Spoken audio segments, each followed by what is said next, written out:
Hello, Deborah with Preservation Publications and Preservation 2012 on YouTube.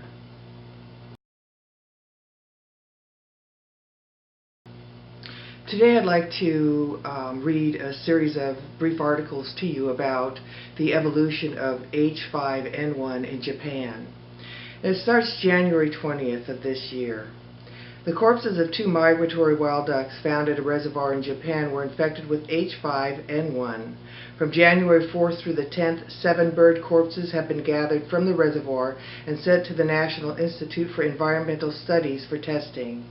4 tested positive for type A influenza and 2 tested positive for H5N1. Okay, typically the way they deal with this is they go to bird farms, check and make sure that they have nets that'll keep wild birds from intermingling with the domestic flocks, that they have adequate disinfection, and that the death rate of birds and egg production is remaining the same and not declining. They also disinfect roads where birds are transported and any environment where the original birds were found. So in this case, the reservoir was disinfected.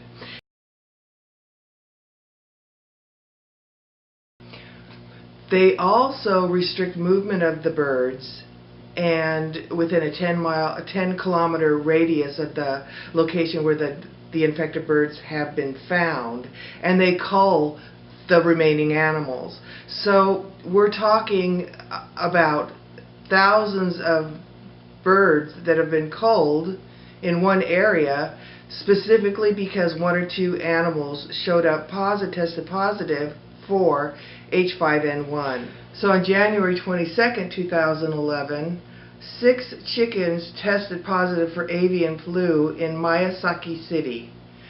The government asked the 51 farmers not to move their 1.93 million chickens, even though no abnormalities had been found on any on-site inspections.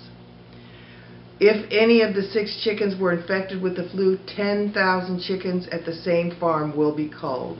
On January 24th, 2011, 410,000 birds were culled after the H5N1 bird flu was detected on a farm in southern Japan. On January 26th, chickens at a poultry farm in Kagoshima were tested positive for H5N1. Earlier, 2 farms were found to have infected chickens in Miyazaki, the nation's largest poultry-producing area. The problem was deemed serious enough to dispatch a 170-member self-defense force team to help cull the birds.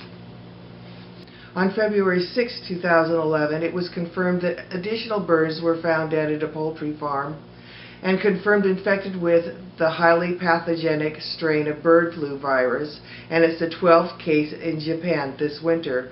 40,000 broiler chickens were culled at the farm and another 17,000 chickens at related facilities.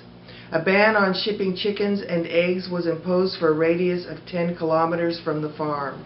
On February 26, 2011, more than 160 chickens were found dead at a poultry farm in Kihomiya due to the H5N1 bird flu. 67,000 birds were culled at the farm, and movement was restricted within a 10-kilometer radius. On March 2, 2011, avian flu was found in Oita. About 8,100 chickens were culled at a farm nearby, with 500 more expected to be disposed of. 7 disinfection sites will be set up in the city.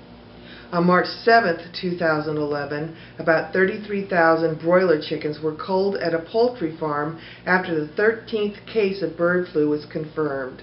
The total number of birds culled to date is 990,000, since the first case of infection was confirmed in January.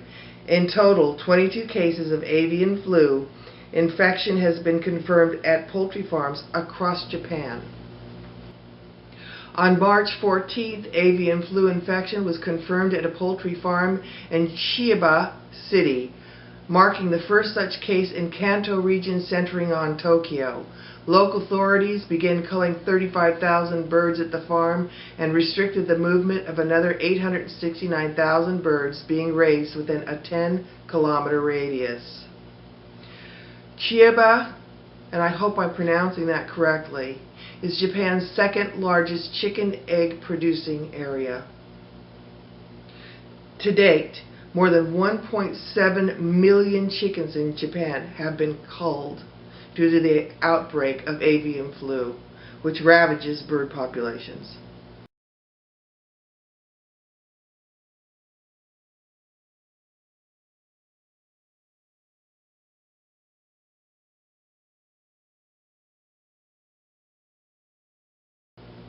Now, this is happening all over the world. It's just not unique to Japan.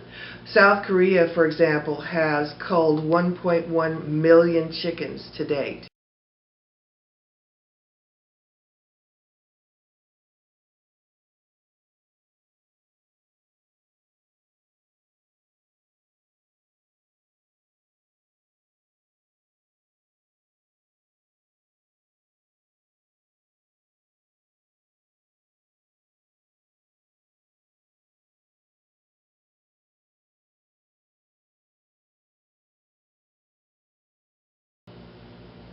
I know that this hasn't hit the United States yet.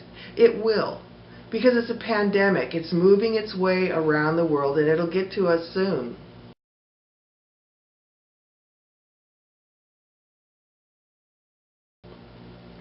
Just like I suggest with setting up gardens in your backyard and setting up water storage tanks on your property, I suggest, if it's possible for your zoning district, that you get some chickens and you protect them like you do your heirloom seeds.